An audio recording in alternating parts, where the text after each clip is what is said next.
What up, guys? Welcome back to the channel. So today is my 35th birthday. I've been reflecting a lot on what I know now, what I want to do moving forward, how the last year's been, the last 10 years. Starting to think in longer term perspectives, something I didn't do as a younger guy. I always thought, in a future sense, although we only have the present. So, pretty key to enjoy the present because it's the only moment you'll ever have. Interestingly enough, my current problems that I assess as current problems are previous, things from the past goals. And so, I've actually arrived at a previous future goal set. And so my current problem set is literally the accomplishment of previous goals. So these goals can be met, they do happen over time. They do happen. So I'm thinking through, okay, well, what's the next 10 years like? In 10 years, I'll be 45. 10 years is a long time as well. When I was a little bit younger, I thought in shorter sets, and I thought that more things could be accomplished in a shorter period of time. In 3 years, this can be accomplished. And a lot of things can be accomplished in 3 years, but almost anything can be accomplished over a 10-year, certainly a 20-year window. So I'm thinking through this, and I'm thinking through, what do I want to tell younger guys that are 18, 20, 16, maybe 30. And there's several things. Number one that's come top of mind this morning when I was meditating on this and thinking about this, journaling, is skill stacking. So key to skill stack. For example, diving is something I've done. I've gotten certified to do scuba diving and did that in college. I remember my dive instructor was a master diver, and I was like, oh, that'd be kind of cool. I could take my summer break and maybe get that rep. You basically become a rescue diver, and then you move on. You become a master diver, you can teach classes, and that's cool. It gives you a weekend gig. You can teach classes and teach people how to dive. Cool. Welding, likewise. You can go to night school, trade school, learn how to weld, apprentice with a guy. But if you combine those, if you skill stack, then you've got underwater welding. You've got the ability, and I know that there'd be more than just regular welding, regular diving. There'd be an additional, you need to. But by stacking those two skill sets, you put yourself in a category of a very small group of people and make yourself very economically viable. And so I'm consciously aware that I need to skill stack. I need to add more skills.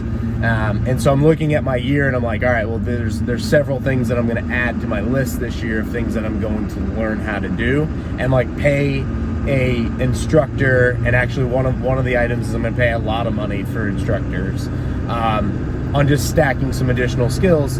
But this is a practice that I haven't consciously went about. I've built skills over time. I've built operating skills for sure, land clearing skills. I've learned agriculture and farming over the last 4 years or so. I study a lot, I listen to a lot of podcasts on it, so I'm learning those skills. But I haven't consciously went out and sought instructors, trainers, extra classes. With that, I did go to undergrad. I went to college.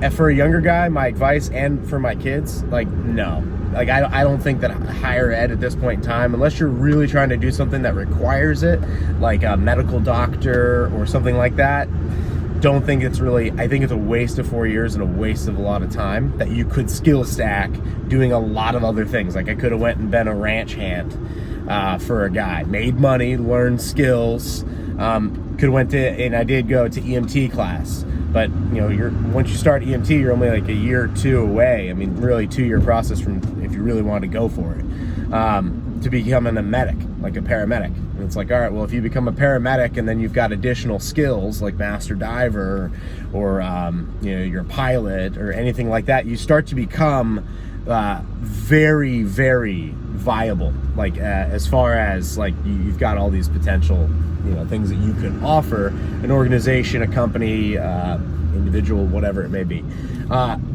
Another thing that younger guys don't think about is the resources, and I was reading this in Proverbs this morning because I've had a habit that I've had on and off, but the last 3 years I've been pretty much on it, which is I had a mentor tell me, he's bro, there's 31 Proverbs in the Bible, all right, 31 chapters. They're 3 paragraphs max, not even. You can read it in 5 minutes. Read one a day. Do that every day. If it's the 23rd, You're reading the 23rd proverb. And that has been a very insightful thing and made a lot of good, like, I've been seeking wisdom, like, pretty actively in the last few years. I definitely should have been doing that a lot earlier. And one thing that you notice when you go through Proverbs, I mean, there's lots of things in there, but for younger guys, the wealth that you spend, your wealth that you spend on women that you might not have a long-term, there's not going to be a long-term future there. Be cognizant of that, like, be aware of that. Not saying don't do it, not saying, I'm not saying, not giving you any advice like, dude, avoid this, but, like, especially in the Western world, understand that there are lots of consequences that are not necessarily equally weighted for males and females, and you want to invest in people that are gonna be there ideally long term.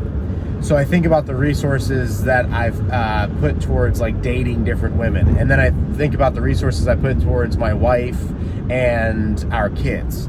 And I'm like, you know what I want to do? I want to put more resources towards my family, towards my kids, towards legacy, than, like, some chick 12 years ago. Now, I mean, you're gonna have,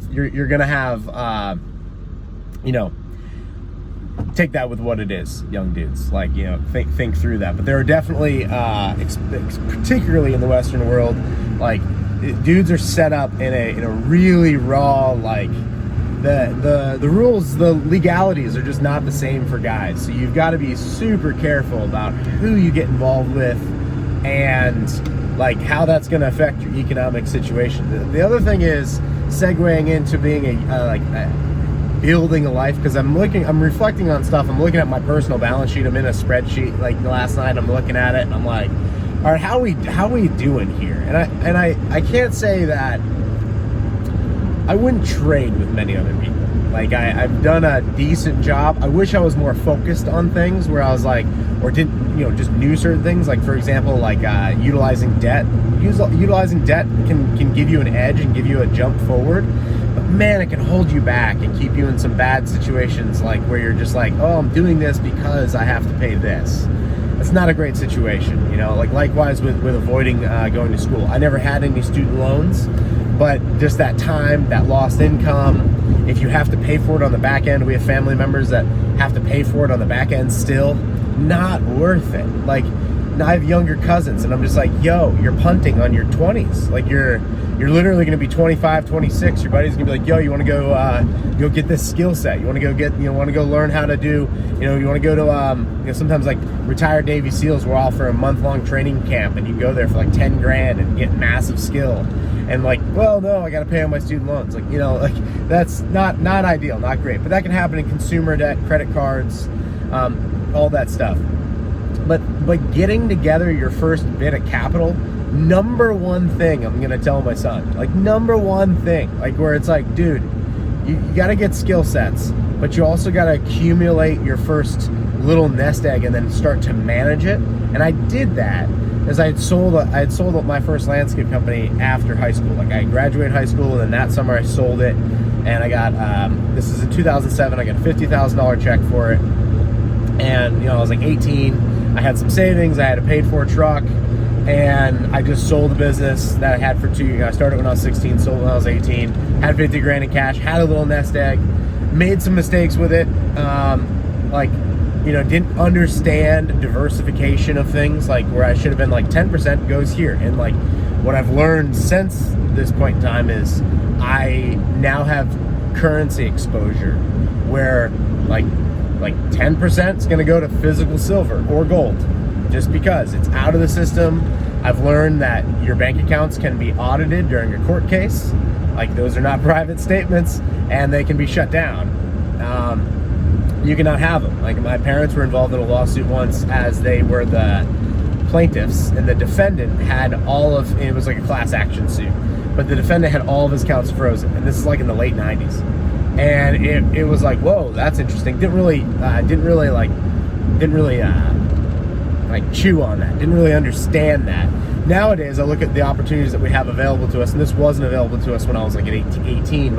And you can literally keep keep some monetary energy in the form of cryptocurrency, keep it in a hard wallet, and it's outside of the system, and you've got it, and it's very mobile. You can roll with it. I think that's really key. Like at least 1% of your net worth, and having a balance sheet that you look at. And I look at mine, and I'm grateful for what we've accomplished and like what we've put together, and it's just about like a 7-figure balance sheet. So it's good. But I also look at it now and I'm like, man, I could have accomplished that at 25. Like legit. Like, I mean, you're gonna look at this like as you age up, and you're gonna be like, oh man, like with what I know now. But with what I know now, what I'm telling you is like you want to have a diversification of some currency exposure where you keep your savings.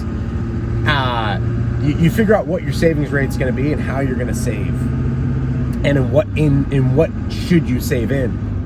And there's lots of different assets out there that you can save monetary energy in, and it's not just green cash or things in the bank or silver, gold, crypto, or old antique guitars or real estate. And there's lots of different things there that I don't think guys are.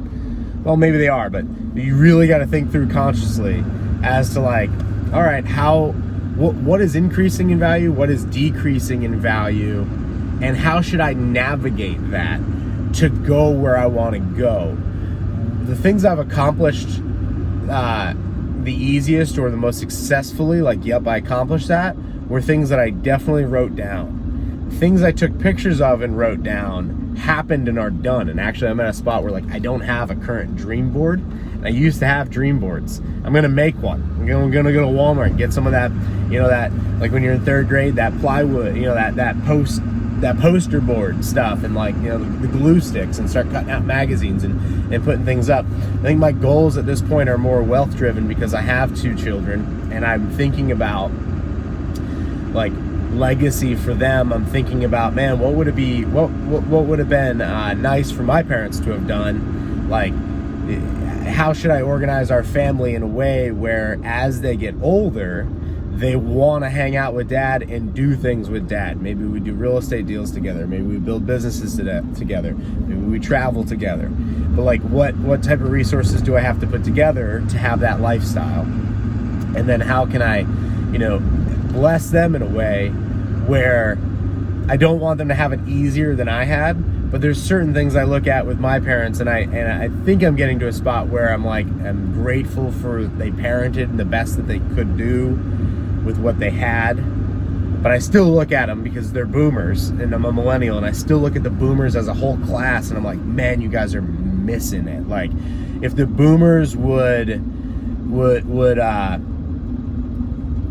work with the millennials like the silent generation worked with the boomers. And an example of this is Fred Trump. Fred Trump turns over his $100 million empire to Donald Trump at 27 years of age.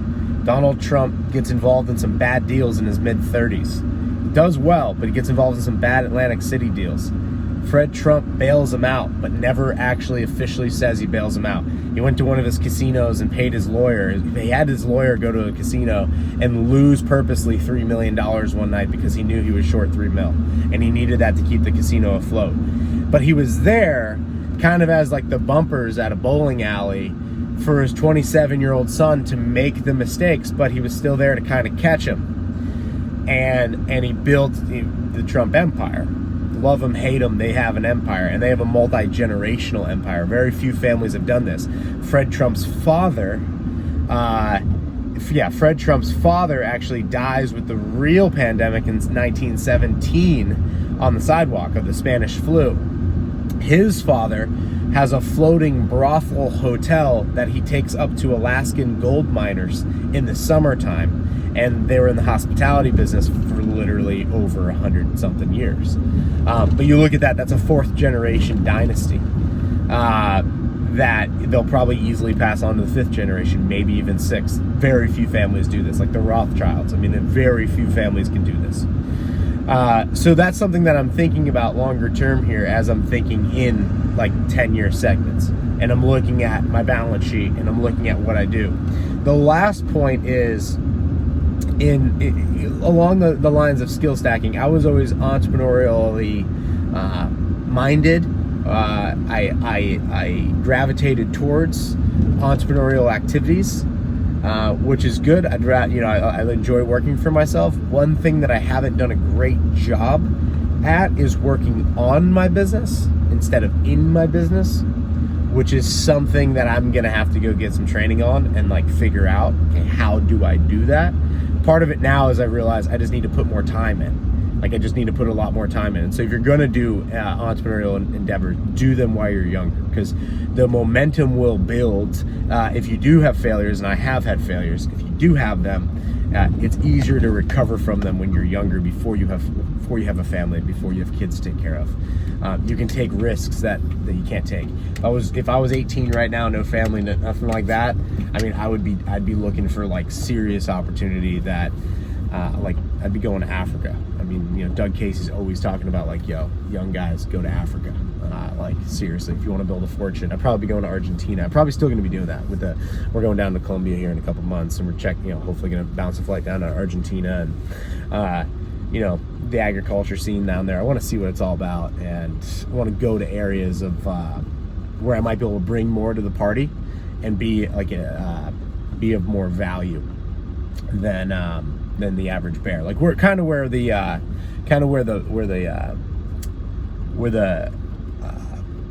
playing table is tilted in my favor. So going to Africa with like the net worth that I would bring with it, even at 18, and even if I worked here in the States for 2 years, and then saved up capital and then went, you're still showing up in an area where you have an advantage. And so something to think about. But hope you guys got something out of this. I'll see you guys down in the comments, and I'll see you on the next one.